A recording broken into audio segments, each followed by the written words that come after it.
So hi everyone, I hope आप सब लोग काफ़ी अच्छे होंगे और उम्मीद है कि जो लास्ट हमारा 10 अक्टूबर की ट्रेड थी उस दिन आपने जरूर प्रॉफिट बनाया होगा निफ्टी में, क्योंकि जो हमारा लेवल था मार्केट ने रिएक्शन जो दिया था उसी लेवल से दिया था। बाकी जो स्टॉक्स और सारी चीज़ें मैं अभी डिस्कस कर ही लूँगा, बट आप लोगों से क्वेश्चन है कि जो निफ्टी, बैंक निफ्टी या कोई भी स्टॉक के बारे में हम कोई भी चीज़ बताते हैं या अगर कोई हम रूल डिस्कस करते हैं या फिर कोई सिचुएशन या कोई सेटअप बताते हैं, तो क्या आप उसको नोट डाउन करते हुए चल रहे हैं? क्योंकि अगर नोट डाउन होगा, जैसे गैप अप गैप डाउन इसमें मार्केट हो रहा है, तो गैप अप गैप डाउन का एक सेटअप हमने दिया था, तो उससे काफी बढ़िया ट्रेड बनती है। अक्सर वहां पे हमको एक हाई एक्यूरेसी के साथ ट्रेड मिल जाता है। बहुत ही सिंपल सेटअप है, कोई झंझट नहीं है। तो क्या वो इस तरीके से जो चीजें रहती हैं आप उसको नोट डाउन वगैरह करते हुए चल रहे हैं या नहीं? क्योंकि देखो अब बहुत सारे लोगों का ओवर होने को आ गया है, कुछ ही दिन में ओवर हो जाएगा, और अगर अभी तक नहीं किया तो समझ लीजिए आपने उसने बहुत कुछ खो दिया है। और किया है तो अच्छी बात है, उसको आई होप आप समझते हुए चल ही रहे होंगे। तो देखिए, याद होगा तो यहाँ पर आप लोगों को मैंने ये डिस्कस किया था जब 10 तारीख के लिए मैंने आपको दिया था वीडियो, कि ये जो कंडीशन यहाँ पे बनी हुई है अभी के लिए, मार्केट अगर इसके ऊपर निकल जाता है, ठीक है, ये जो छोटी सी कैंडल बनाई है, तो हम बाई भी कर सकते हैं अगर गैप अप ओपन होकर उधर 600 को ब्रेक किया। और अगर नीचे की तरफ आ जाता है, मतलब गैप डाउन ओपन होकर और इसको तोड़ देता, तो हम सेलिंग की तरफ जाएंगे। ठीक है, तो फाइनली यहाँ पर क्या हुआ है, इसने हल्का सा गैप अप ओपनिंग दी है और जो 9 तारीख का हाई था उसको तोड़ने के बाद ये सीधे सीधे ऊपर की तरफ भागा था। तो 9 तारीख के हाई के ऊपर हम पास जरा हम लोग पूछते हैं, तो ये इसका हाई है। फाइनली मार्केट इसको तोड़ा, रिटेस्ट किया और यहाँ से ऊपर की तरफ भागा। तो देखा जाए तो ये हाई टूटने के बाद यानी 19,610 से एंट्री हमारी बनती है, और मिनिमम टारगेट जो है निफ्टी में हम लेके चलते हैं 50 रुपए तक का, तो वो हमें मिल जाए आराम से हम निकालने की, जो कि यहाँ पर आपको मिला है। अब यहाँ पे हम चाहें तो इसको हम और भी ज्यादा होल्ड कर सकते हैं। कैसे होल्ड कर सकते हैं? दो तरीके हमने बताया थे आपको। एक तो जैसे यहाँ से हमारी एंट्री बनी, तो हम कंटिन्यू अगर भाग रहा है तो हम सीधा वेट करेंगे, पिछली कैंडल के लो के नीचे क्लोजिंग के बाद एग्जिट मारेंगे। और अगर रिट्रेस हो के चल रहा है तो हम क्या करते हैं, स्टॉप लॉस ट्रेल करते हैं। तो जैसे हमारा पहले तो यहाँ पे एंट्री पड़ेगी, स्टॉप लॉस मिनिमम इस स्विंग का रहेगा, ये ऊपर बढ़ा, रिट्रेस किया, बट फिर से यहीं पे रह गया, तो हम स्टॉप लॉस ट्रेल नहीं करेंगे, यहाँ से भी नहीं ट्रेल करेंगे। यहाँ से ऊपर जब भागा, ये क्लोजिंग दिया जाके, तब हमारा स्टॉप लॉस यहाँ से सीधा इस लो पे आ जाएगा। अब क्या है कि अगर स्टॉप लॉस हिट भी होगा तो हम एंट्री पे ही बिल्कुल स्टॉप लॉस है, तो हमारा लॉस नहीं होगा। फिर ये ऊपर बढ़ा, रिट्रेस किया, फिर रिट्रेस करके ऊपर की तरफ भागा, तो अब हमारा स्टॉप लॉस यहाँ से डायरेक्ट यहाँ पे आएगा, क्योंकि 50 रुपए के प्रॉफिट में यहाँ पर हमें अगर हिट भी हो गया तो 50 रुपए हमारे इन हो जाएंगे। इसके बाद ये रिटेस्ट करके फिर भागता है, तो ये सारा आपका समझ लीजिए बोनस के तौर पे आएगा, जहां पर आप आसानी से जो भी 60-70 रुपए या 75 रुपए का मूवमेंट लेकर के आप निफ्टी में एग्जिट मार सकते हैं। काफी बढ़िया और सिंपल ट्रेड आप लोगों को देखने को मिला था 10 तारीख को। बाकी तो इधर मैंने डिस्कशन नहीं किया आज का, तो इसमें मैं कोई भी डिस्कशन नहीं करूंगा। बाकी चलते हैं हम लोग जरा बैंक निफ्टी में। तो बैंक निफ्टी में ये आ गया 10 तारीख। यहाँ पर क्या था, ये 10 तारीख की कैंडल है, सेम थी कि इसको सपोर्ट पे होल्ड करेगा तो हम बाय करेंगे और नहीं तो नहीं करेंगे। बट यहाँ पे क्या हुआ, ये भी गैप ओपन हुआ है, और गैप अप ओपन होने के बाद यहाँ पर क्या हुआ है कि साइडवेज हुआ, फाइनली ब्रेकआउट दिया और यहाँ से ऊपर की तरफ ये भागा है। ठीक है, इसके ऊपर में। ठीक है, तो यहाँ हम ब्रेकआउट वाला ट्रेड उठा सकते थे, ये ब्रेकआउट के बाद एंट्री और स्टॉप लॉस के साथ में, जिसपे हम बाय कर सकते थे। ठीक है, और आराम से जो मिनिमम टारगेट हम लोग 150 रुपए तक का उठाते हैं वो लेकर के हम निकल सकते थे। ठीक है, अब यहाँ से क्या हुआ है, ये देखो 200 रुपए तक पूछ दिया है, आराम से इसमें हमको एक छोटा सा प्रॉफिट लेकर निकल लेंगे। लेकिन यहाँ पर एक और चीज है, वो थी कि स्टॉप लॉस हमारा बड़ा था, 130 रुपए का स्टॉप लॉस पड़ रहा है। तो ये यहाँ पर आपको सोचना होगा, अगर आप रिस्क लेना चाह रहे हैं तो आप लीजिए, नहीं लेना चाह रहे हैं तो आप इसको छोड़ दीजिए, सिंपली। ठीक है, अब इसके बाद क्या होगा कि फिन निफ्टी की तरफ हम लोग चलते हैं। तो फिन निफ्टी में तो कोई लेवल था नहीं खास, तो इसमें कोई एंट्री थी नहीं। मैंने डिस्कशन किया था कि या तो सपोर्ट रेजिस्टेंस पे आएगा तो ट्रेड करेंगे, ये ना सपोर्ट पे आया ना रेजिस्टेंस पे आया, ना ही मैंने इसके हाई या ब्रेक होने के बाद एंट्री का कुछ डिसाइड किया था, तो इसमें एंट्री नहीं, क्योंकि प्लान जरूरी है, प्लान था उस हिसाब से काम करेंगे। हालांकि इसके हाई के बाद हम बाय तो कर सकते थे 718 के ऊपर में, बट इसमें हम नहीं करेंगे क्योंकि मेरा डिस्कशन नहीं था। बट अगर आपने दिमाग लगा करके ऐसा किया है, ट्रेड लिया था इसके ऊपर में यहाँ से, तो ये फिर तो आपने बहुत अच्छा काम किया होगा, बट उम्मीद है कि किसी ने नहीं लिया होगा। अब जो स्टॉक्स थे हमारे पास लास्ट टाइम में मेदांता, जरा उसको भी हम लोग डिस्कस कर लेते हैं। तो ये मेदांता 10 तारीख की ट्रेड है। देखो 10 को ये नहीं चला, लेकिन मैं हमेशा क्या बोलता हूँ कि वॉच लिस्ट में ऐड कर लिया करिए स्टॉक्स, तो कई बार ट्रेड होगा। ये देखिए मेदांता की इसके ऊपर में हम बाय करने को बोले थे, सेलिंग में हम जाएंगे नहीं, तो सेल ट्रेड तो 10 तारीख को बना नहीं, बट आप देखिए 760 के ऊपर में गया और ऊपर की तरफ मूवमेंट इसने किया है। ठीक है, तो ऐसे हम कर सकते हैं, इवन ये स्विंग के लिए भी ठीक है। अब तो अभी डायरेक्ट हम चाहे तो उठा सकते हैं, थोड़ा सा स्टॉप लॉस जरूर बड़ा पड़ जाएगा, लगभग 20-26 रुपए तक का स्टॉप लॉस आ जाएगा, बट मुझे लगता है कि अभी रहने ही देते हैं। 26 रुपए का स्टॉप लॉस आई थिंक ज्यादा ही बड़ा हो जाएगा। तो दूसरा जो स्टॉक था हमारे पास वो था फिनोलेक्स केबल। ठीक है,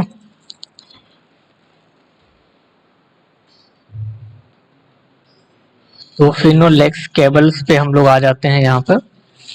ये 10 तारीख की कैंडल है। ठीक है, तो 10 तारीख को, क्योंकि मैंने 9 तारीख को वीडियो दिया था इसलिए 10 तारीख की ही ट्रेड में दिखा रहा हूँ।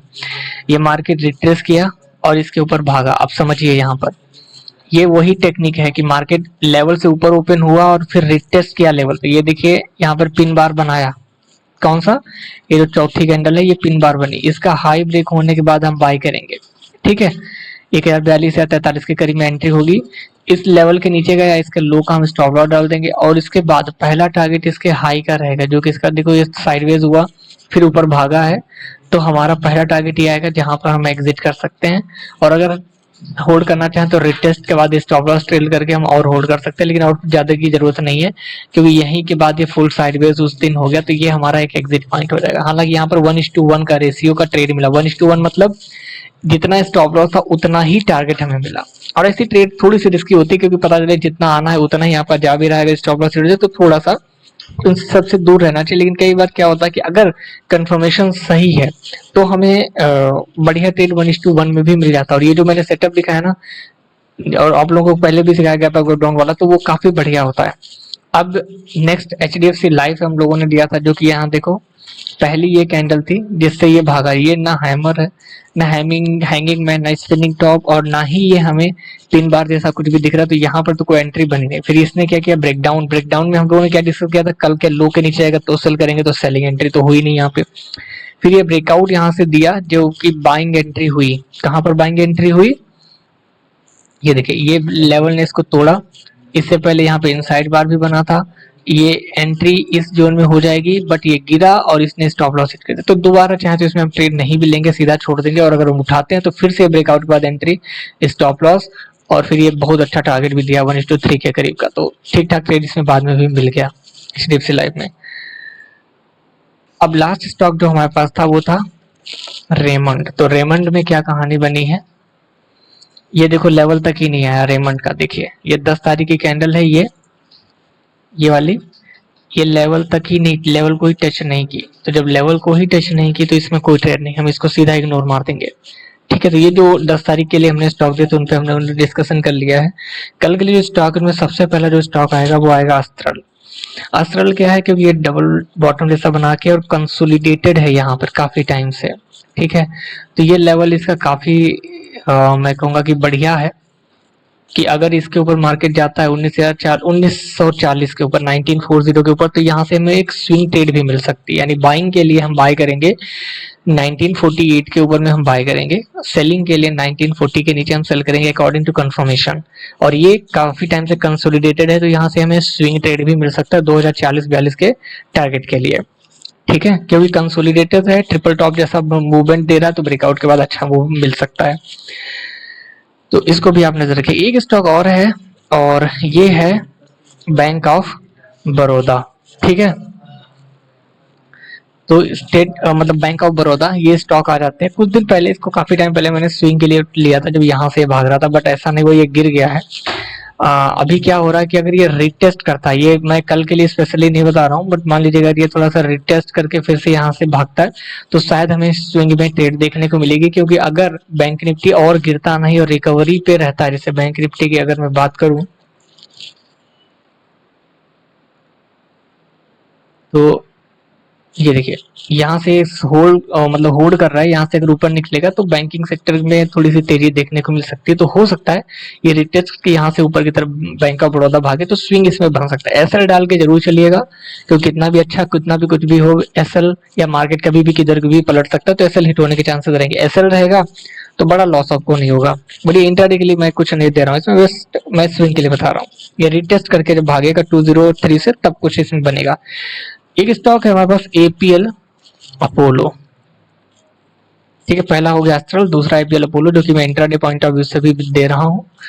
अब ये देखिए बहुत ही अच्छे उस पे बैठा हुआ है एपीएल अपोलो, डबल टॉप बनाया है, 1682 के ऊपर निकलता है तो हम यहाँ से बाय कर सकते हैं। पहला टारगेट 1800 तक का रख सकते हैं स्विंग के लिए, और बाकी तो इंट्राडे में हम प्रॉफिट बुकिंग या इंट्राडे के हिसाब से जो रजिस्टेंस होंगे उस पर हम निकालेंगे ट्रेड, ठीक है।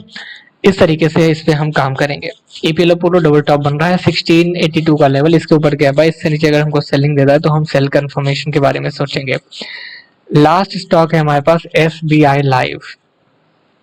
सेलेक्ट, इसको मैंने सेलेक्ट क्यों किया है, देखिए सबसे पहली बात तो ये अगर आप ध्यान से देखें तो ये मार्केट ऊपर से नीचे गिरा, रिटेस्ट किया, फिर नीचे गिरा, फिर ऊपर रिटेस्ट करा। अगर आप ध्यान से देखें तो ये एक इसका सपोर्ट था, ये एक इसका सपोर्ट है, तो ये एक सपोर्ट जोन के पे यानी डिमांड जोन से ऊपर भाग रहा है। तो डिमांड जोन से अगर ऊपर भाग रहा है तो हमें स्विंग मिलने के चांसेस अच्छे रहेंगे इसीलिए। और इसमें यहाँ से कल थोड़ा सा रिजेक्शन आया था, बट आज मार्केट यहाँ पर आया और यहाँ से फिर से ऊपर की तरफ निकल गया। तो ये दिखा था कि यहाँ से थोड़ा सा बायर्स ऊपर निकलने की कोशिश करें। तो ये जो रेजिस्टेंस आ रहा है 1313 का, इसके ऊपर अगर जाता है तो हम बाइंग करेंगे, और अगर यहाँ से सेलिंग मान लीजिए कल देता है तो सेल करेंगे, और कल अगर सेलिंग देता है छोटी सी कैंडल बना के फिर ब्रेकआउट देता है तो भी ये इसके ऊपर अच्छा है, और यहाँ से भी हमको स्विंग मिलने के चांसेस मिल सकते हैं कि कंफर्मेशन के साथ में हम ट्रेड कर सकते हैं, ठीक है। 1 घंटे में हम कंफर्मेशन देखेंगे, बस यही थे। और एक स्टॉक और है स्पेशली फॉर स्विंग के लिए, ग्लैंड फार्मा। थोड़ा सा महंगा जरूर है, बट मैं इसको जो थोड़ा डिस्कस कर लेता हूँ। यहाँ पे देखिए ये इसका लो था, ऑल टाइम लो, जो कि अभी जो बना है लो उससे पहले का, जहाँ पे इसने ओपनिंग दी थी।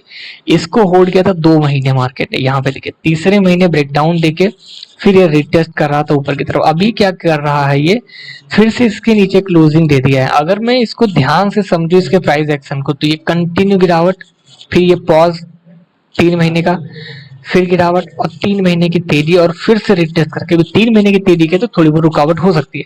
और रुकावट के बाद अगर ये फिर से यहाँ से ऊपर की तरफ भागता है, प्राइस एक्शन तो यही कहता है ना कि जब पिछले लो को होल्ड कर लेता है, मान लो यहीं से रिटेस्ट करके ऊपर निकलता है तो हमारे लिए काफी अच्छा। और ये मैं पोजिशनली सोच रहा हूँ, पोजिशनली मतलब 1-1.5 महीने के लिए हिसाब से भी। तो डे टाइम फ्रेम में अगर मैं आऊँ तो लेवल तो 1690 का ये है, जिसको ये डे टाइम फ्रेम में तो तोड़ रहा है क्योंकि मंथली लेवल है ये। बट अभी ये अगर मान लीजिए कि ये इस लेवल के ऊपर यानी मान के चलिए 1700 के ऊपर ये सस्टेन करता है, फिर यहाँ से ऊपर निकलता है, तो ये अच्छा रह सकता है हमें स्विंग के लिए, मतलब 3-4-5 दिन के लिए तो हमें अच्छा मूवमेंट दे ही सकता है। बट अगर मान के लिए चलिए इवन ये अगर इसके 1825 के ऊपर निकलता है तो ये पोजिशनली भी सही रहेगा, 1-1.5 महीने के लिए हम उठा सकते हैं, 2 महीने के लिए। और अगर ये इससे पहले यहाँ से टूट जाता है नीचे 1600 के नीचे और फिर दोबारा बाउंस बैक करता है 1700 के ऊपर, तो ये और भी अच्छी बात होगी हमारे लिए, जिसको हम उठा सकते हैं, ठीक है। काफी बढ़िया स्टॉक है, वॉच करिएगा, देखिएगा कि ये किस तरीके से रिएक्ट करता है, आगे कैसे इसमें ट्रेड बनता है। और जब इसमें ट्रेड बने या जो भी हरकत हो, आप मुझे भी अपडेट करिएगा, मैं भी देखना चाहता हूँ कि आप लोग कितना ट्रैक करते हैं, क्या करते हैं। लास्ट में रहते हैं निफ्टी और बैंक निफ्टी की तरफ में। तो निफ्टी में ये मान के चलिए कि ये सपोर्ट था 800 का, जिसको आज इसने होल्ड किया। अगर याद होगा कुछ दिन पहले तो मैं कह रहा था कि ये वाला रेजिस्टेंस बनेगा इसका 19800 के करीब में, जिसको हम होल्ड करने को सोचेंगे, ठीक है। तो अभी क्या है, यही इसका सपोर्ट है 19770 का, और आज का हाई जो इसने बना दिया है 19844 का। तो इसके ऊपर अगर ये निकलता है तो कल की डेट में हम बाय करेंगे, और सेलिंग के लिए तो हम इसमें नहीं जाएंगे, सेलिंग के लिए तो 19764 के नीचे रहेगा तो ही हम सेल करेंगे। और ध्यान से अगर आप समझिए तो ये थोड़ा सा बन स्विंग वाला कंडीशन रहा है, क्योंकि यहाँ पे कंसोलिडेट होकर निकल रहा है, तो हमें ये स्विंग मिल सकता है। बट क्वांटिटी ज्यादा मत रखिएगा, थोड़ा सा स्टॉप लॉस लगा करके ही चलिएगा। आज के लो का स्टॉप लॉस रहेगा अगर कोई स्विंग के लिए उठाता है। और ऐसा मैं इसलिए बोल रहा हूँ क्योंकि इस समय मार्केट थोड़ा सा न्यूज ड्रिवन है, मान लीजिए अगर आगे कोई न्यूज खराब आती है तो ये साइडवेज भी हो सकता है, गिर सकता है, तो स्टॉप लॉस लगा के चलिएगा। बट कभी ट्रेड बन रहा है और अगर आप थोड़ा सा रिस्क ले सकते हैं तो उठा सकते हैं, काफी बढ़िया ट्रेड होगा। शायद इसी तरीके से हमको ट्रेड ऊपर की तरफ मिला, 3 दिन की रैली के बाद हम उठा देंगे। यानी टारगेट की मैं अगर बात करूँ तो 20,100 के करीब का टारगेट मैं यहाँ पर रखना चाहूंगा, इसके यानी 200 रुपए का टारगेट मैक्सिमम जा रहा है। और बैंक निफ्टी में बात करूं तो बैंक निफ्टी में ये मान के चलिए कि यही एक छोटा सा कंसोलिडेशन जो हुआ है ना, ये एज अ सपोर्ट मानिए 44,520 16 का, जिसके ऊपर गया तो बाई, अगर इसको तोड़ता है तो सेल करेंगे, बट सेलिंग के लिए आज का लो टूट जाए दैट इज 44,422 तो हम सेल करेंगे, ज्यादा बेहतर रहेगा। ठीक है, बाइंग के लिए अगर 44,500 को होल्ड करता है तो हम यहाँ से बाय कर सकते हैं, और मिनिमम टारगेट 150 से 200 हम रख सकते हैं, 150 तो रख ही सकते हैं। ठीक है, फिर निफ्टी की मैं बात करूं तो ये देखो हमारे लेवल पे ट्रेड कर रहा है, 19,930 के ऊपर क्लोजिंग दिया तो 19,930 इसका मेक और ब्रेक है, इसके ऊपर बाय किया तो बाय, सेलिंग किया तो सेल करेगा, और गैप अप डाउन हुआ तो गैप अप हो जाए तो इसका हाई ब्रेक हो जाए 19,985 का तो हम बाय करेंगे, और अगर गैप डाउन हुआ और लो तोड़ने की कोशिश में आ गया यानी 19,880 के नीचे जाता है तो हम सेलिंग के बारे में सोचेंगे। ठीक है, बस इतनी इसी तरीके से काम करना है, और समझिएगा जैसे मैंने ग्लैंड फार्मा दिया, क्या सोच करके क्या लॉजिक लगाया उसको समझिए, बीओबी को समझिए, इन तरीके से चीजें समझिए, इससे कि आगे भी आप इसी तरीके से काम कर सकें। ठीक है, ये ट्रेड टिप्स नहीं है कुछ भी, ये लॉजिक समझाने की मैं कोशिश करता हूँ कि कैसे आप बेहतर से बेहतर काम कर सकते हैं। ठीक है, so thank you everyone, bye bye, take care, मिलते हैं नेक्स्ट वीडियो में, तब तक के लिए गुड बाय।